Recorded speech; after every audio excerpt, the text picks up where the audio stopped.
The downtown Fort Smith Witches Ride, when Debbie, you sent me that email, I thought, what in the world is this?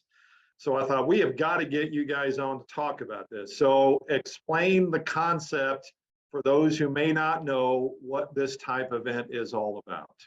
Well, it is combining philanthropy and just having a darn good time at Halloween. So my daughter, actually, Sarah, who lives in Huntsville, Alabama, she did her first witches ride last year, and that's all she talked about doing and how much fun it was. There they do it by neighborhoods, and they are raising money for their neighborhood PTAs. So I thought, well, this would be great. The Clayton House, Fort Smith Museum of History, and Bonneville House have collaborated on some other fundraisers, and we have a blast working together. Junior League has entered the picture now, and they're also going to collaborate with us, which we're very excited. Witches rides have been going on for 30 years now across the country.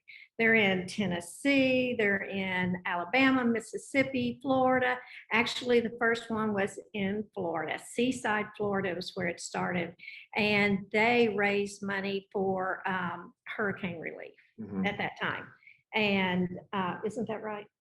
And some have raised money for cancer patients, for the Cancer Society, for PTAs, for a nonprofit of every sort. And the rides have even expanded. Some are 3 and 4 days long. They're huge celebrations. They bring in the community, and you dress up like your favorite witch, and you decorate a bike, and you ride on the trail that we have laid out for you, which will be downtown at the Greg Smith Recreation Trail. And it's just gonna be a lot of fun. It's gonna be a great Sunday afternoon way to spend an hour and a half. So basically you're telling people to get dressed up in a witch's costume, decorate a bicycle, bring it down to the Greg Smith Trail and just ride it up and down the trail. Absolutely. And bring friends, bring your family. I mean, the Witches Ride is for strong women, so it's only open to women, but men can come and hand out candy for us. We're going to be handing out candy to kids and just having a big celebration, a lot of fun. Mila, what's it like being involved? Debbie did mention that you all have collaborated on some events before. What's that relationship like? Oh, it's been great.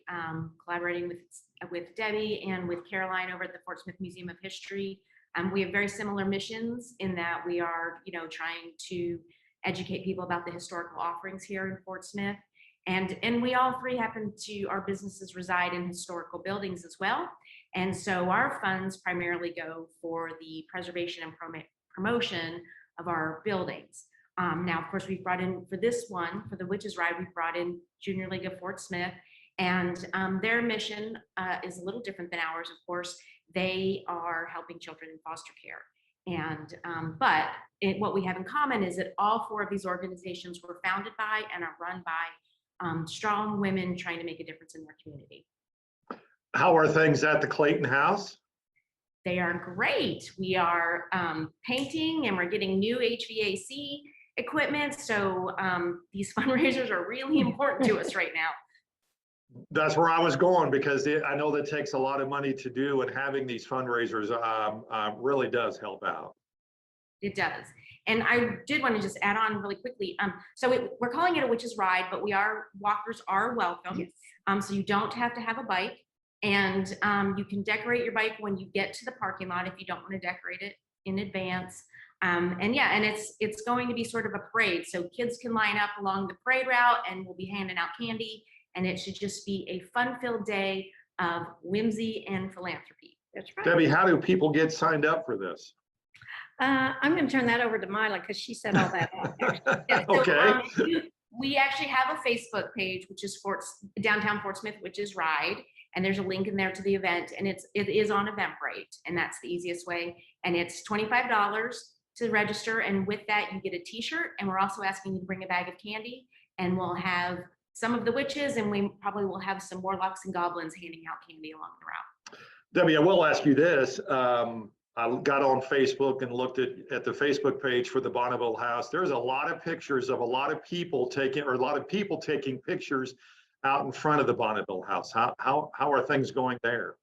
Oh, it's great. I mean, this house, it's like living a Hallmark movie, actually, when I come to work every day. I mean, it really is wonderful. It has a wonderful spirit, and it's just a happy place to come. We do weddings and anniversaries, birthday parties, all kinds of celebrations here. And I don't think I could be happier anyplace else. All right, so it's on October 30th, which is the Sunday, and the registration's at 3 o'clock. The ride starts at 4. How long, I mean, is there a timed thing on this, or can So you just take your time? Yeah, it's not a race. We're riding from the Glass Pavilion down to the Marshals Museum. We will turn around in the Marshals Museum parking lot and then come back up to the Glass Pavilion. It's about a mile, 1.2 miles about. So it's really just a fun ride and a great way to get outside, enjoy our community, and raise money for our organization. It's about You know, the decorating. It's all Well, I about was going to say the creativity with this ought to be just outstanding. And Yes. we do have 3 categories that we're going to name the best for bragging rights. And that will be best decorated bike, best witch, and best group. and a broom. If you have a broom, decorate your broom. Yes. Because why not? If you're What walking, witch, what witch could there be if there wasn't a broom involved? Exactly. Exactly. All right, Mila, Debbie, thank you so much. Have a blast with that. I could see this really taking off after this first year. We hope so. we're counting on it. Thanks, Daren.